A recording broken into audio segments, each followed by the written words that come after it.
Zachary Lael stepped out of his rented sedan, the morning sun casting long shadows across the street.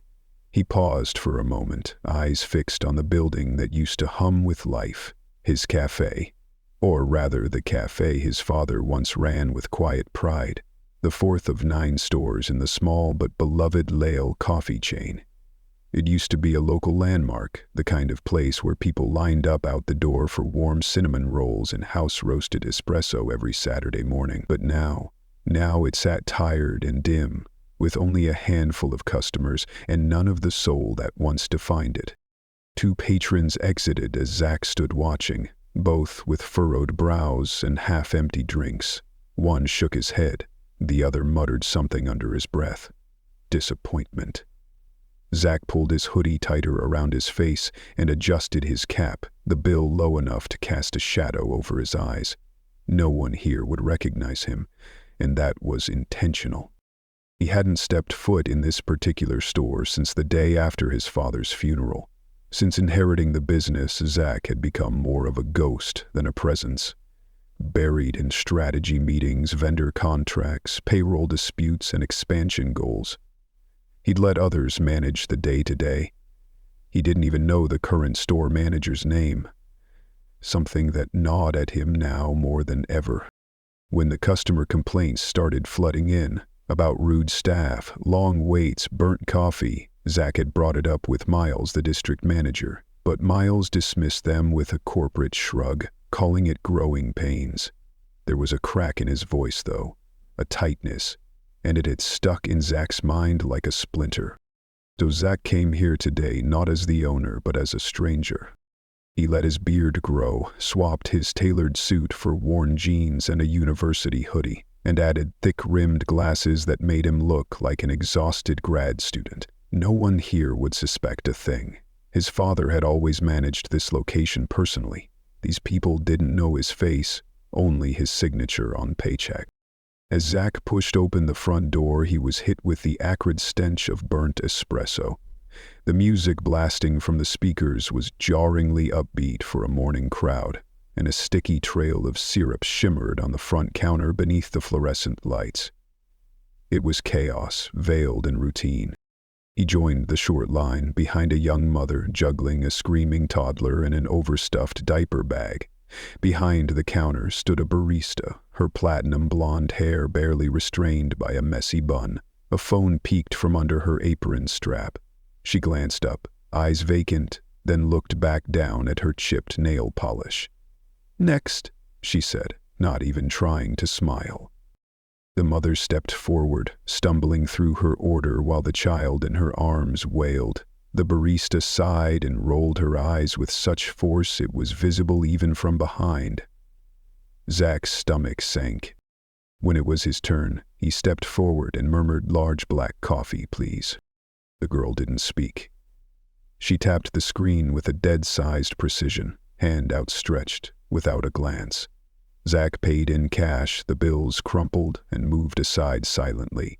No warmth, no thank you, no recognition. He took his drink and drifted toward the back of the shop, near the hallway leading to the break room. He wasn't sure if customers were supposed to sit back there, but he needed to listen. He needed to feel this place again. The coffee was lukewarm. He sipped and scanned the space. Only one other customer sat nearby, hunched over his phone. The cafe felt cold, not the air, but the energy, like the soul of the place had been hollowed out. Then he heard it. 2 voices, just around the corner, in the hallway behind the counter. Close, clear. "If one more idiot asks for dairy-free, I swear I'm spitting in their drink," a female voice said, sharp with disdain. Zach froze. It was her. The barista who'd served him. A second voice, male, barked out a laugh. "You should have seen what I did yesterday. Some guy complained his coffee was too weak.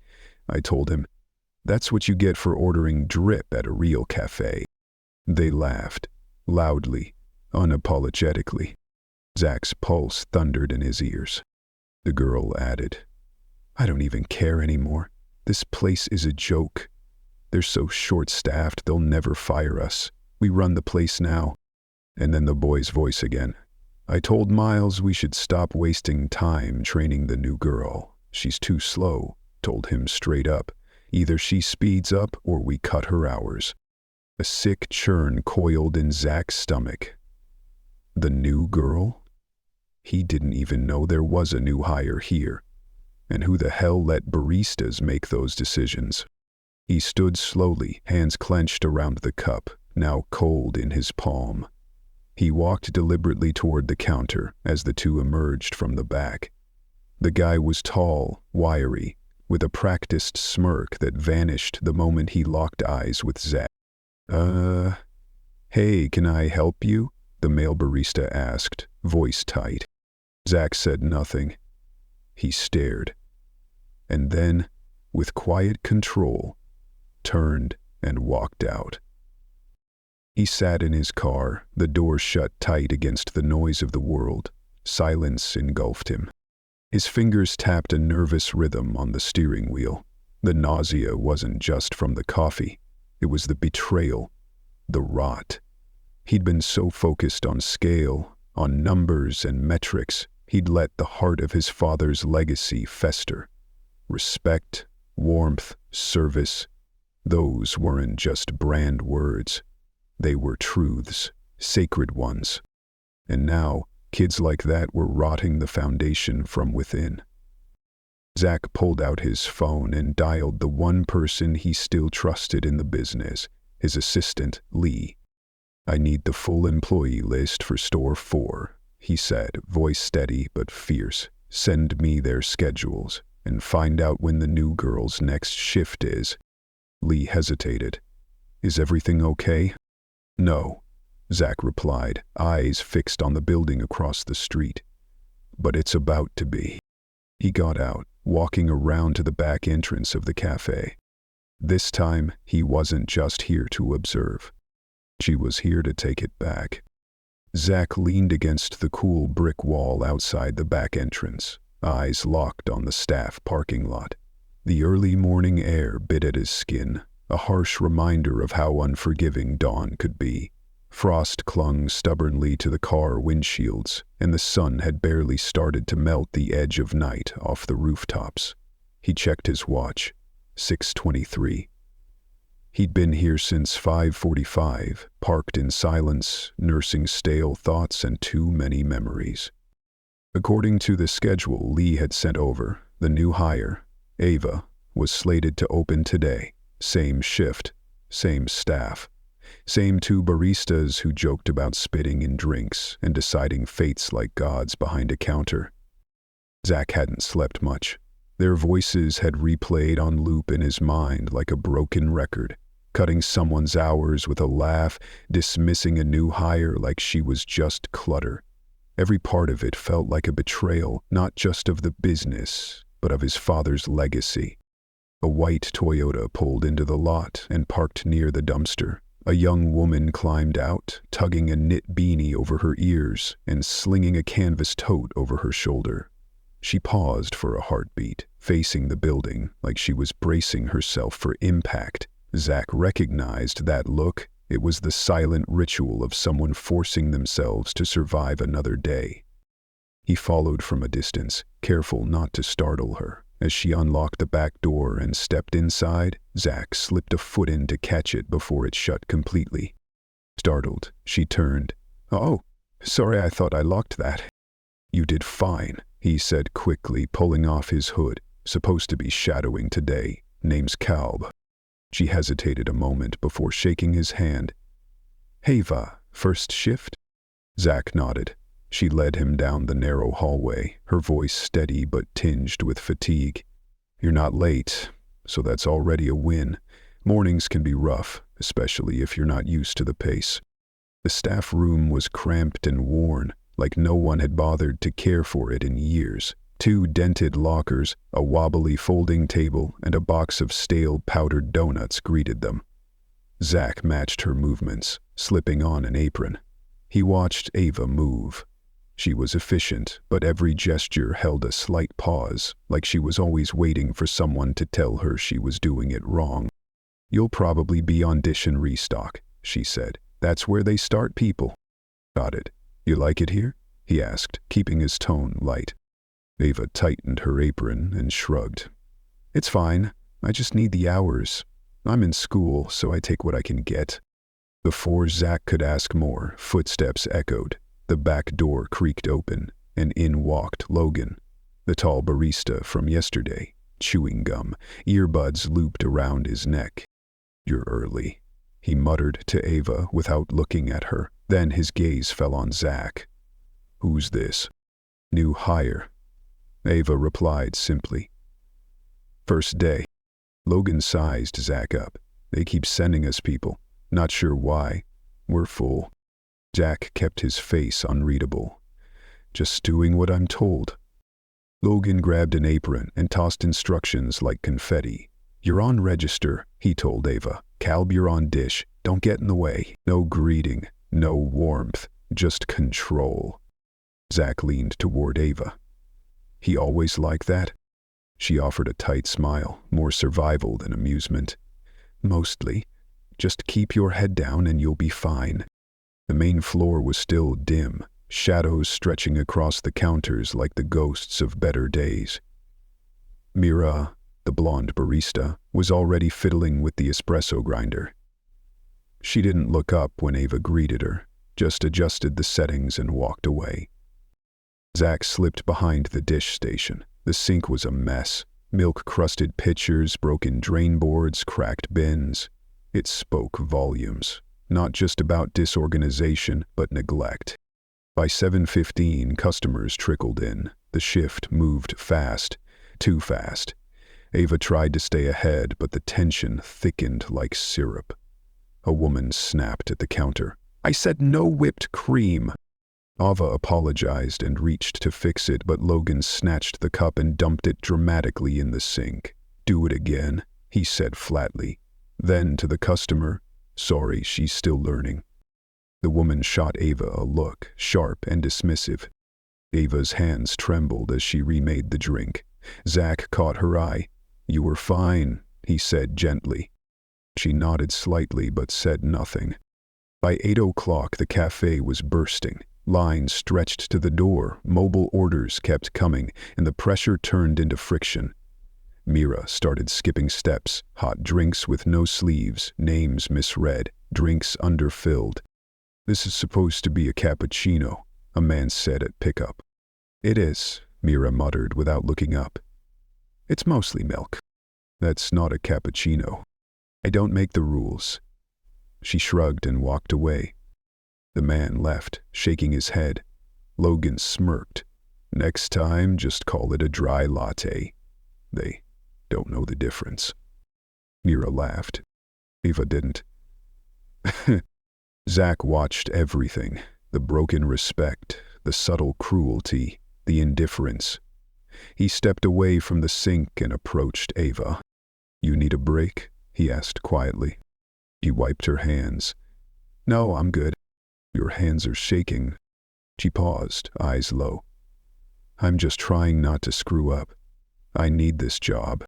You're not the problem here, Zach said, voice low and firm. She looked at him. Really looked. You don't know them yet. Before he could reply, Logan barked from the machine. Carl, you gonna do something useful and dump the mop bucket? It's full. Zach looked toward the back. Where's the mop sink? No answer. Mira waved a hand. Just dump it out by the dumpster. We don't have one. Zach hesitated. That's not health code. Logan turned, eyes narrowing. You planning to report us, new guy? Zach didn't reply. He grabbed the bucket and walked toward the back. Not because he was following orders, but because he'd seen enough. And he was done watching. Zach walked past Ava just as she handed off a drink with a soft, almost apologetic thank you. Her voice barely carried above the hum of the shop. Out back, behind the building, he tilted the mop bucket slowly, dumping its contents into a patch of gravel near the overflowing dumpster. The rancid smell hit him like a wave, thick with mildew and spoiled milk. His eyes caught the telltale stains of old spills, dried rings of residue marking where others had done the same. It wasn't just unsanitary, it was negligent. When he stepped back inside, the picture hadn't changed. Logan leaned against the back counter, scrolling through his phone. Mira restocked syrup bottles one-handed, her other thumb dancing across her phone screen. At the register, Ava was fumbling through a complicated custom order, apologizing to a visibly annoyed customer while trying to make the system work for her instead of against her. Zach returned to the dish pit. He scrubbed at a milk pitcher with more force than necessary, his jaw tight. He didn't need to see anything else. The apathy was everywhere, in their posture, their tone, their indifference. This wasn't a bad day.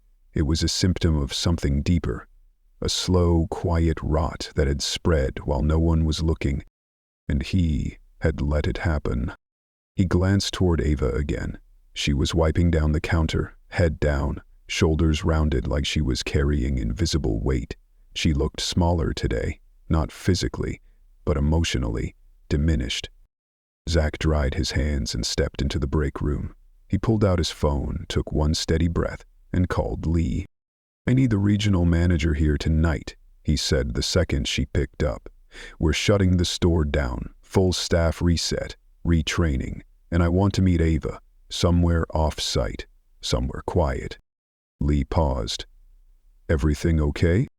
Zach looked around at the flickering fluorescent light, the chipped microwave, the scent of burnt cheese still lingering from someone's forgotten sandwich. "Not even close," he said. "But we're going to fix it." That evening, Ava stepped into the side entrance of the city library. Her coat clung tightly to her body like armor. Her backpack hung low, heavy with textbooks and fatigue. She spotted him near a window, a man she knew as Calb, sitting at a table with 2 paper cups and a plain manila folder. He stood when he saw her, his expression calm but unreadable. "Hey," she said, guarded but respectful. "Thanks for coming," Zach replied. "Sit down." She hesitated, then slid into the chair across from him. The library was nearly silent, just the soft murmur of students lost in their own struggles. Outside, headlights rolled slowly past, stretching ghost-like shadows across the window panes. Zach pushed a cup toward her. "Chamomile. I didn't know what you liked, but it felt like a safe bet." She wrapped her hands around it. "Thanks. So, what is this?" He met her eyes. "My name's not Cal. It's Zachary Lell. I own the cafe you've been working at." She blinked. "Wait." "What?" "I went undercover," he said calmly. "That store's been spiraling for months, and I couldn't get a straight answer from corporate. I needed to see it for myself." Ava leaned back slowly, her brow furrowing. "You're serious?" He gave her space, letting the truth settle like dust. "I didn't mean to pull you into any of this," he said, "but after what I saw today, I couldn't walk away." She looked at him, unsure. "So, what now? Am I in trouble?" "No," Zach said firmly, "not even close. You've been holding that place together. I wanted to hear what you've been dealing with, off the record. No supervisors, no repercussions, just honesty." Silence fell between them. Ava stared at the table, then finally spoke. "I almost quit last week," she said quietly, "but I need the paycheck. That's the only reason I'm still showing up." Zach didn't interrupt. He just listened. "It's like you try to do everything right and somehow you're still the problem," she said, voice cracking just slightly. "Logan told me I was replaceable on my second shift. I thought it was a joke.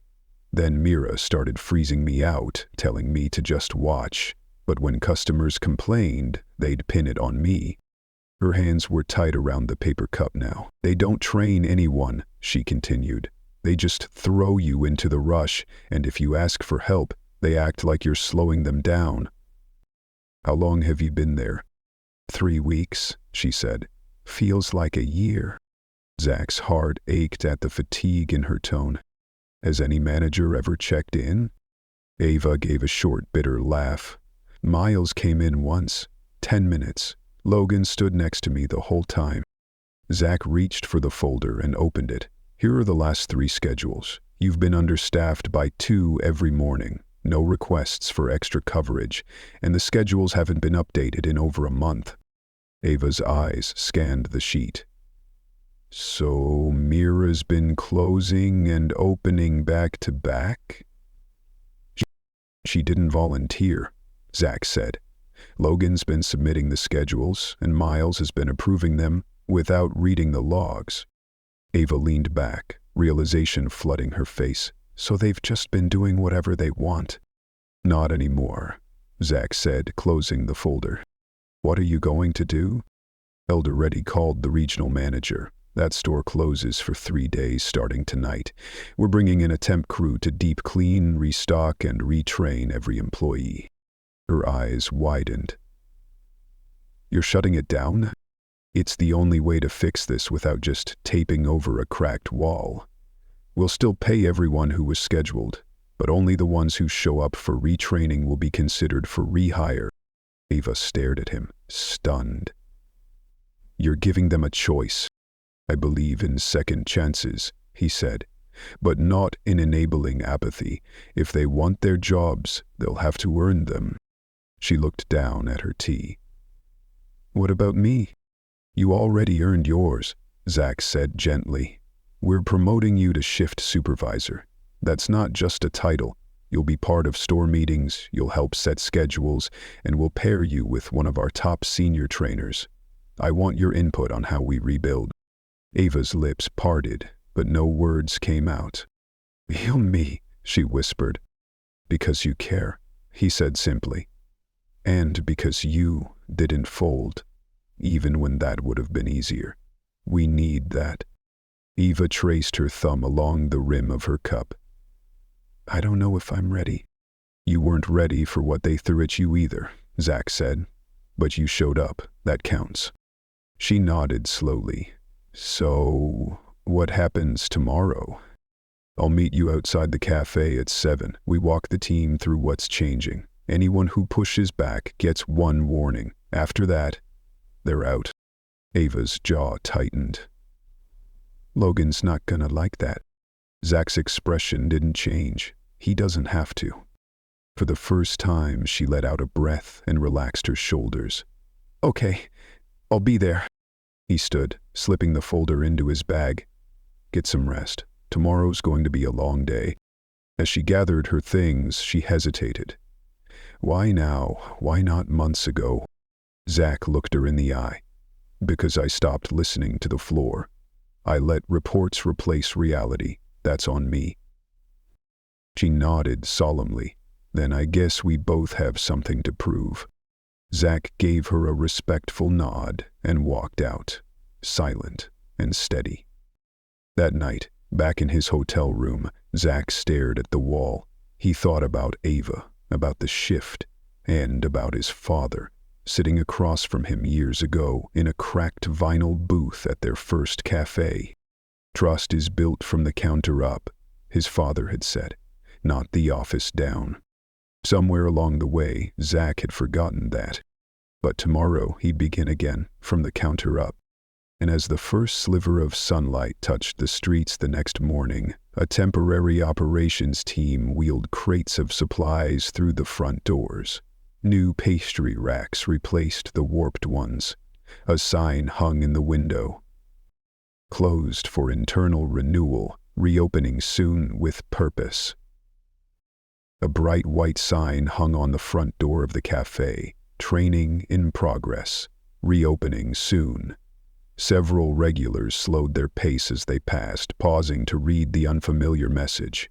Some furrowed their brows in confusion. Others peered inside with curiosity. None went in. They walked off, disappointed but intrigued. Just inside, Zach stood against the wall, arms crossed, watching. Ava moved through the space with a clipboard in one hand, checking off supply inventory with calm efficiency. Her hair was pulled back tightly. Her posture held purpose. She didn't linger or question. She executed. Quiet, precise, focused. "The dairy delivery came in late," she said without looking up. "We're missing oat milk, but I flagged it with the temp lead." Zach nodded. "We'll reroute from Midtown. Are you good to walk the others through protocol?" She hesitated for a moment. "Depends who shows up." At exactly 7:30, Mira stepped through the door. She froze. The cafe she'd walked into was not the one she remembered. Teams were wiping walls, rearranging drawers, labeling shelves. The space had been reset, not just cleaned. It buzzed with unfamiliar intention. Her eyes widened when she saw Zach, not in a hoodie and glasses now, but in a sharp charcoal blazer. The trimmed beard, the clarity in his gaze. She blinked. You're the owner?" Ava looked up from the register but said nothing. Zach stepped forward, calm and clear. "Yes, and you're Mira, right?" She nodded slowly, her expression slipping into uncertainty. "I didn't know. Nobody said anything." "No one was supposed to," Zach said. "We're changing that. You're still on payroll, but this is a clean slate. If you want to be part of what we're building, you'll need to go through retraining, just like everyone else." Mira's eyes flicked around the store. "So, you're firing people." "We're offering a choice," Zach corrected. "Stay and grow, or walk away. But if you stay, you do things right. No shortcuts, no excuses." She didn't respond. She just turned and walked toward the back, slow and tentative, like her brain was still catching up with reality. 15 minutes later, Logan arrived. Same hoodie, same slouch. He stopped outside, staring in at the activity, the sense of order that hadn't existed days before. When he finally entered, he didn't look at Zach. He went straight to Ava. "What is this?" he asked, low and incredulous. Zach stepped between them. "Training, restructuring. You're welcome to take part." Logan scoffed. "You can't just come in and—" "I can," Zach cut in, voice firm but even. "I own the company, and you've been running this store without oversight for far too long. That ends today." Logan turned to Ava, eyes narrowing. "You told him everything?" She shook her head. "I didn't have to. You did that yourself." He glared back at Zach. "This is ridiculous. We've been doing the best we can. You cut staff, pulled hours, and now we're the villains." Zach didn't raise his voice. "You falsified time logs. You violated health code. You bullied your co-workers. That's not doing your best. That's abusing trust." Logan folded his arms, defensive. "So, I'm fired? You're not a fit for the direction we're going. You'll be compensated for the past 2 weeks. After that, your access is terminated." There was a long pause. Logan stared at him, then let out a hollow laugh. "Unbelievable." He turned and left without another word. Zach exhaled slowly. Mira had returned to the counter during the exchange, watching silently. "I didn't know he was doing all that," she murmured. "I just thought he had authority." "No one has authority without accountability," Zach said. "If you're staying, that's the standard." She nodded, subdued. "I'll stay." By 9:00 a.m., the rest of the staff had arrived. Hesitant, unsure, but present. Some looked ashamed, others confused. Ava led the retraining sessions with a calm that surprised even herself. Sanitation, shift protocols, customer interaction standards. She moved through them with clarity and poise. Zach watched from the side, stepping in only when needed. Ava corrected mistakes gently, without condescension. She stopped Mira from reaching for her phone with a simple look. When someone asked why things were changing, she didn't flinch. Because the old way wasn't working, she said, and we deserve better than that.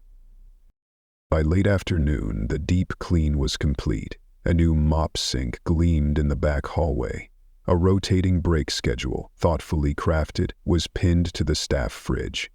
Ava stood before it, reviewing each line. Zach joined her. Did we miss anything? She tapped a weekend slot. We'll need to stagger lunches tighter, or we'll lose the floor between noon and 2. He smiled. Good catch. She looked over. So, this is permanent? As long as it works, he replied. But this isn't just about policy, it's about culture, and that takes time.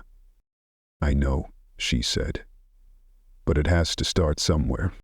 He studied her a moment longer. There was strength in her now, centeredness. The version of her who once apologized for someone else's mistake was gone.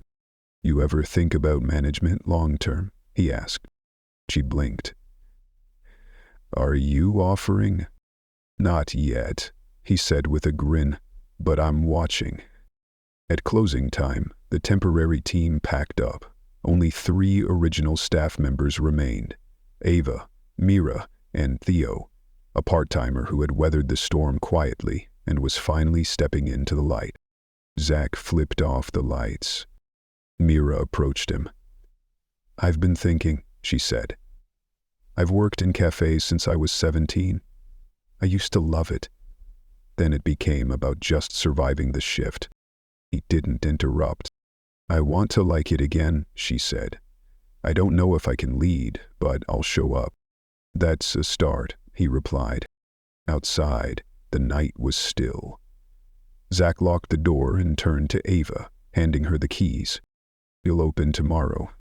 She accepted them without hesitation. I've got it. He stepped back.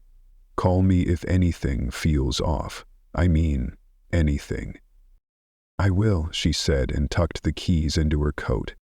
As he walked toward his car, he glanced back. Ava stood at the door, looking through the glass.